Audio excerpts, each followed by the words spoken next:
Hey guys, it's Miss Nix here, and I am back playing the leather. Oh my god, I said leather again. Oh my god. The letter, and it seemed like you guys liked the first episode. I know it's kind of slow, but we should be getting into some kind of good action now. So let's just go right into it. It's not wasted with this fucking intro. I'll show him who's tough. It takes a few more minutes until I finally reach the infamous mansion. I have to admit, the entire property does look wonderful from the outside. Yet despite all of this, it does nothing to hide that something is just wrong. The surrounding area is usually unusually silent, and only the rustling of leaves can be heard on the occasional breeze passes. While Enslim I can't even speak. Enslim village is just a few miles away. Everybody keeps their distance on purpose. Perhaps out of fear, the horror of falling under the mansion's curse. Somehow it makes me sad. The lack of immediate human presence just makes the place all more eerie than it has any right to be. If it's uncanny in broad daylight, I can't imagine how this place looks at night. Are you planning to go inside that place, Missy? The voice nearly makes me jump out of my skin. Without completely taking my eyes away from the house, I give a driver a confused nod. A beat passes while I wait for him to say more, but his only answer is a non-committal hum.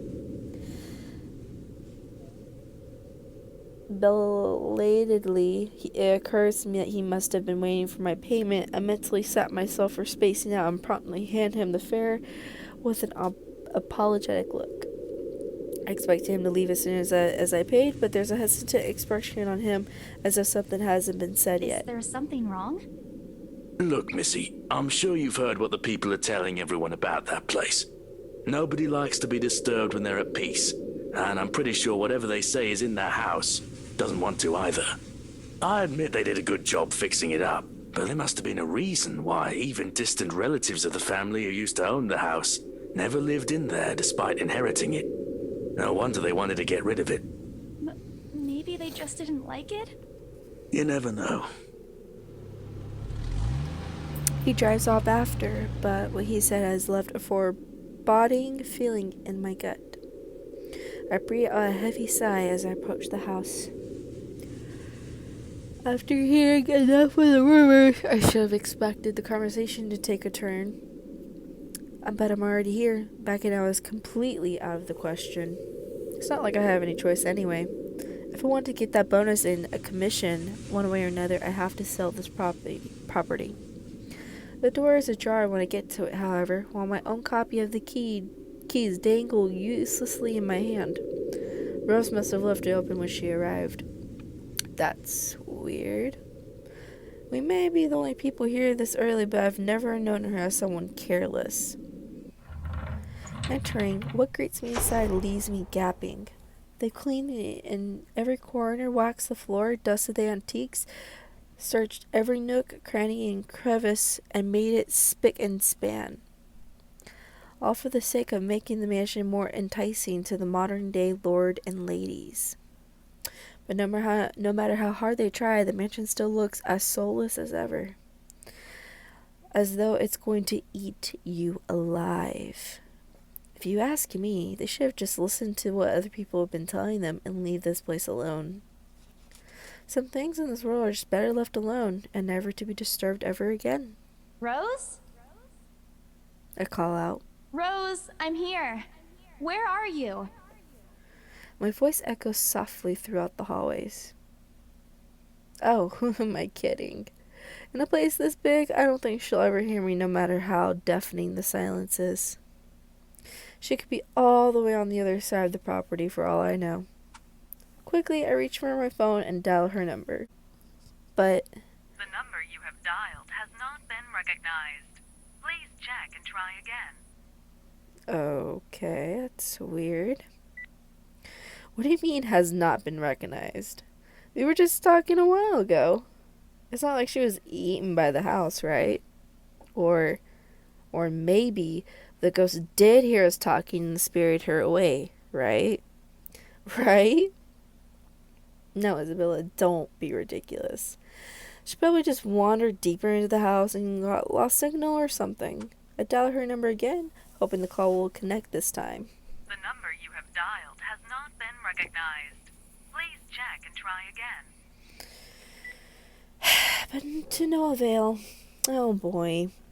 I have a very bad feeling about this. Rose? If you can hear me, please come out. Come on, Rose. This isn't funny. You know this place gives me the creeps. No answer. This isn't going to work. But the place is big. She could be anywhere. I need to start looking for her. I take a deep breath before venturing deeper into the mansion. Taking a couple steps forward, I notice something move above the grand staircase. What the hell? Rose? Rose, is that you? Not funny. I'm leaving you if you don't come out. Not coming out, huh?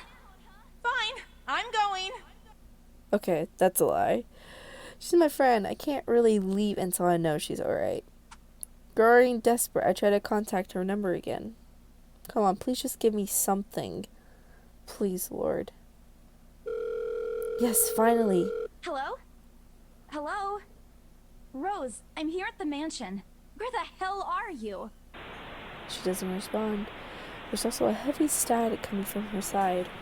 I sincerely hope it doesn't get cut off again before I get an answer from her. Rose, come on. Where are you? A few moments pass until the static eventually starts to quiet down. I'm attic. What? The attic? Why? Crap, I got cut off. Man, do I really need to go there? With how deep inside the mansion the attic is, there's barely any signal there. No wonder I can't contact her. But why is she there? Out of all places, she just had to make me go fetch her in the creepiest room of this place. Is she doing this to get back at me for being late? Whatever, I'll just go.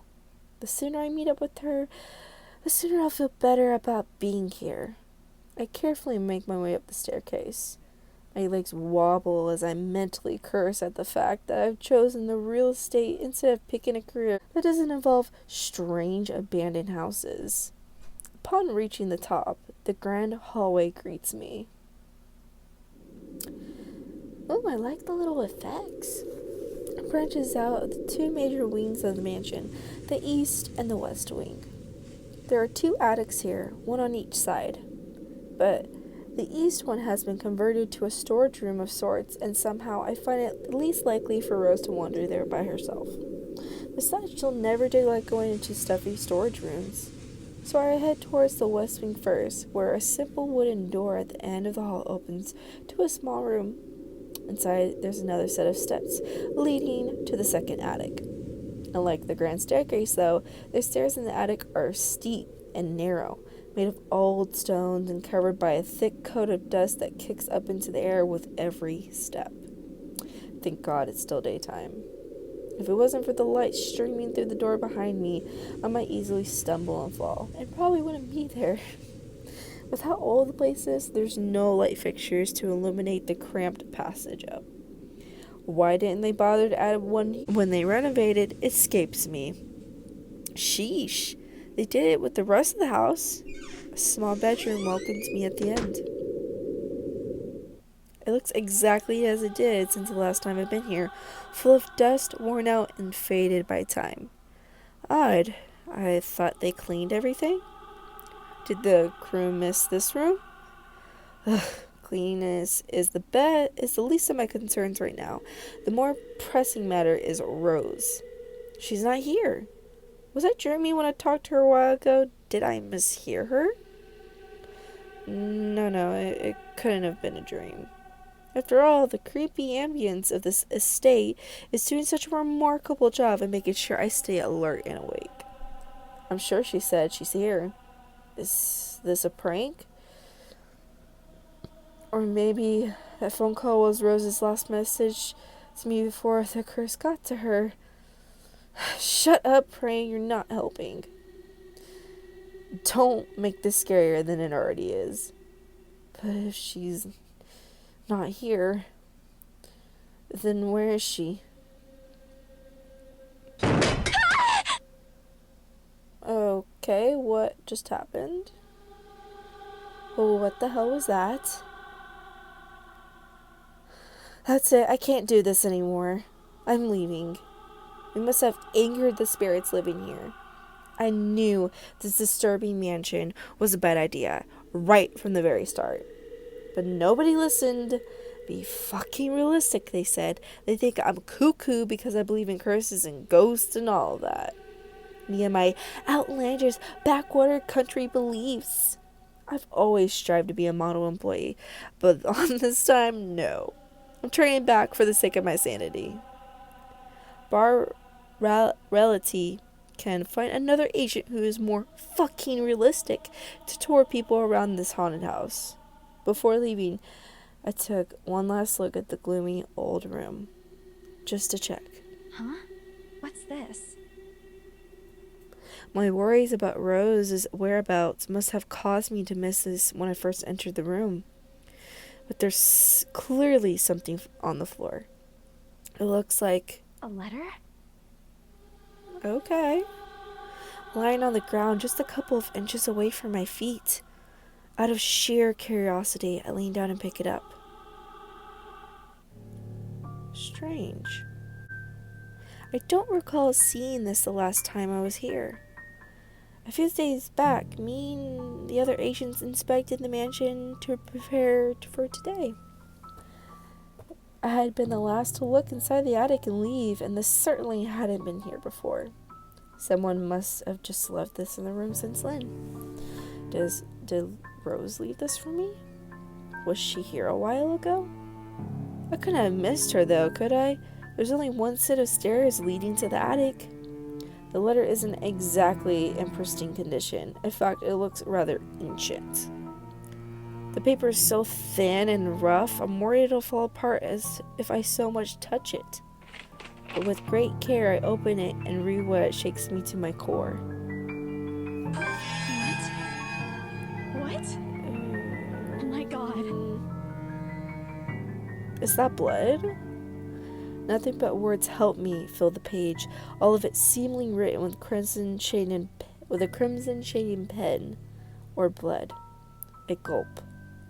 The same phrase just goes on until...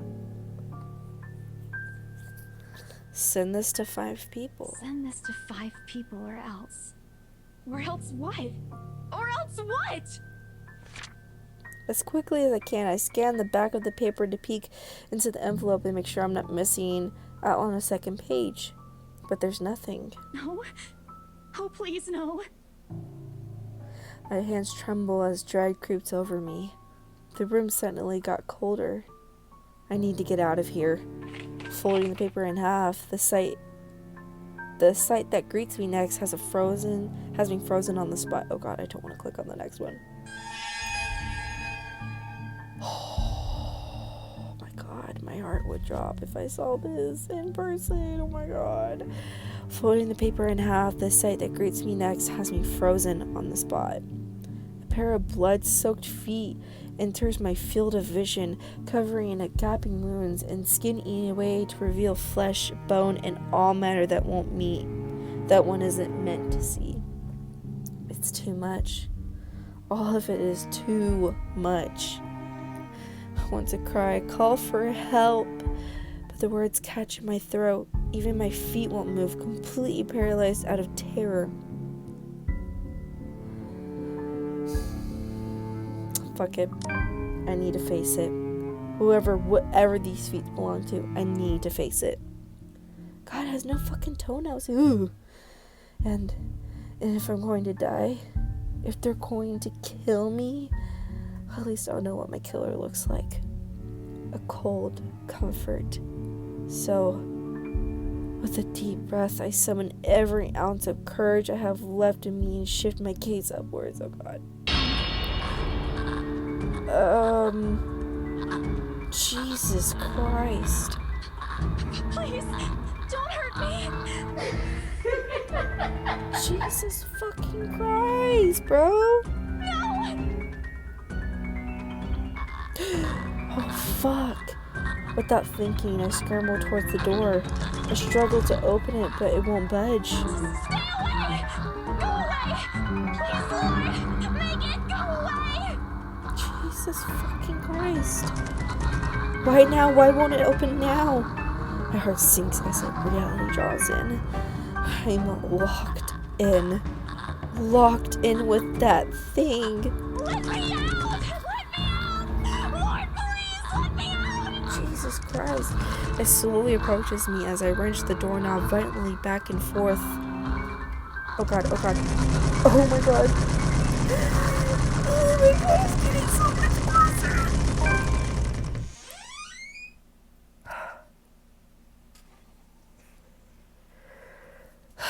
The door finally swings open. I haven't been happier. Wasting no time, I leap out the door and don't look back. My feet pounded against the floor in rhythm with the sound, fastest beating of my heart.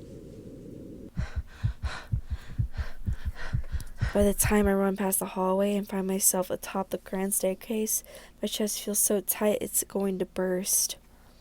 But that's nothing compared to the feeling of hope the sight of the exit that gives me. Racing down the stairs, a breathing laugh escapes me and my shoes slip and I find myself falling until my back hits the ground and pain racks my body. My head grows fuzzy and my vision dims as I fight to stay conscious. No. Go away.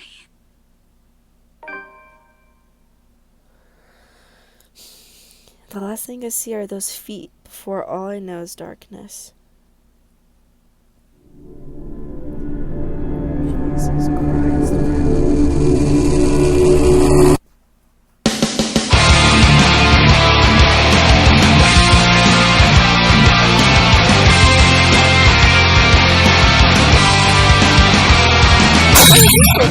Cried off your loss, sent letters goodbye. I won't forget you, though your life fades away as I wither in this world filled with regret. Hold my hand and leave. Please don't leave me be. These bloody halls where we shed our tears, darkness breaks, our memories lonely. I reach out beyond the curtain line. I'm in too deep, so this letter I write. I want to be free, together by your side.